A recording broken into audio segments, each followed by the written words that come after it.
राधे राधे दोस्तों, मेरा नाम मधु है और मैं आशा करती हूँ कि आप सभी अनिरुद्ध महाराज जी की कृपा से बहुत अच्छे होंगे।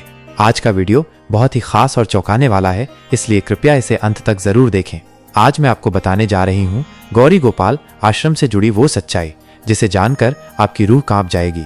जहाँ एक ओर यह आश्रम सेवा, भक्ति और संस्कारों का प्रतीक माना जाता है, वहीं दूसरी ओर कुछ ऐसे रहस्य और घटनाएं सामने आई हैं जो भक्तों की आस्था को झकझोर कर देंगी।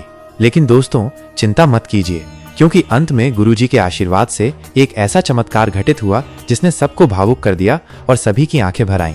वीडियो को लाइक करें, शेयर करें, चैनल को सब्सक्राइब करें और कमेंट में जय अनिरुद्ध महाराज जरूर लिखें। राधे राधे। आज हम बात कर रहे हैं एक ऐसे विषय की जो केवल किसी आश्रम की छवि या छाया नहीं, बल्कि उस आस्था से जुड़ा है जो करोड़ों लोगों की आत्मा से जुड़ी होती है। बात हो रही है गौरी गोपाल आश्रम की, एक ऐसा नाम जो लाखों श्रद्धालुओं की भक्ति और विश्वास का केंद्र बना हुआ है। यह स्थान सिर्फ एक धार्मिक स्थल नहीं, बल्कि उन वृद्ध माताओं का भी सहारा है जिन्हें उनके अपने छोड़ गए हैं। जो महिलाएं अपने जीवन के अंतिम पड़ाव में अकेली रह गईं, उनके लिए यह आश्रम एक नया परिवार बन जाता है। यहाँ उन्हें न सिर्फ एक छत मिलती है, बल्कि स्नेह, सेवा और सम्मान भी मिलता है। ऐसा हम सबने सुना और देखा है।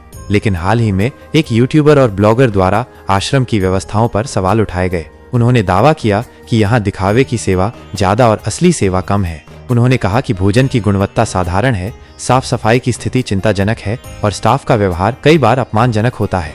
ब्लॉगर का वीडियो जैसे ही सोशल मीडिया पर वायरल हुआ, लोगों के बीच मतभेद पैदा हो गए। कुछ लोगों ने इसे एक साहसी सच बताया, तो कुछ ने इसे एक तरफा और दुर्भावनापूर्ण।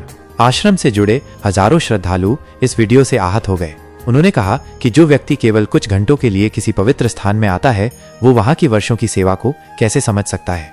उनका कहना है कि भोजन भले ही साधारण हो, दाल चावल हो, लेकिन वह भक्ति भाव से परोसा जाता है। उस भोजन में वह प्रेम होता है जो आज के जमाने में पैसे से नहीं खरीदा जा सकता। उन्होंने बताया कि वृद्ध माताएं वहां अपने दुख भूलकर हर दिन आरती में शामिल होती हैं, भजन गाती हैं और अपने जीवन के अंतिम समय को शांति से बिताती हैं।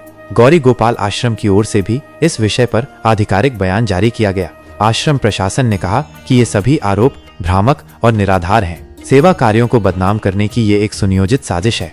अनिरुद्धाचार्य महाराज जी ने कहा, हमारा उद्देश्य केवल प्रचार नहीं, सेवा है। कोई भी व्यक्ति आए, जांचे परखे और फिर राय बनाए। समाज के लिए जो कार्य हम कर रहे हैं वो किसी दिखावे के लिए नहीं है, बल्कि मानवता के लिए है। अब सवाल ये उठता है, हम किस पर विश्वास करें? उस ब्लॉगर पर जो खुद को निष्पक्ष समीक्षक कहता है, या उन श्रद्धालुओं पर जो वर्षों से वहां जुड़े हुए हैं? दोस्तों, सच्चाई अक्सर दो ध्रुवों के बीच होती है। शायद आश्रम में कुछ कमियां हों, लेकिन क्या हम केवल उन्हीं पर नजर डालें और उन हजारों वृद्ध माताओं की मुस्कान को नजरअंदाज कर दें जिनके जीवन में यह आश्रम आशा की किरण बनकर आया है? हमें यह समझना होगा कि हर सेवा कार्य में कमियां भी होती हैं, लेकिन यदि इरादा नेक हो तो उन कमियों को ठीक किया जा सकता है। हमें आश्रम को गिराने नहीं, बल्कि उसे बेहतर बनाने के लिए सुझाव देने चाहिए। अगर आप कभी गौरी गोपाल आश्रम गए हैं तो कृपया अपना अनुभव साझा करें। आपकी एक टिप्पणी सैकड़ों लोगों की सोच को बदल सकती है। अगर आपने वहां सच्ची सेवा देखी है तो बताइए। अगर आपको कोई खामी दिखी है तो वो भी बताइए, लेकिन उद्देश्य सुधार का होना चाहिए, न कि निंदा का। आस्था हो तो अंधी न हो और आलोचना हो तो कटु न हो। जय श्री राम। राधे राधे।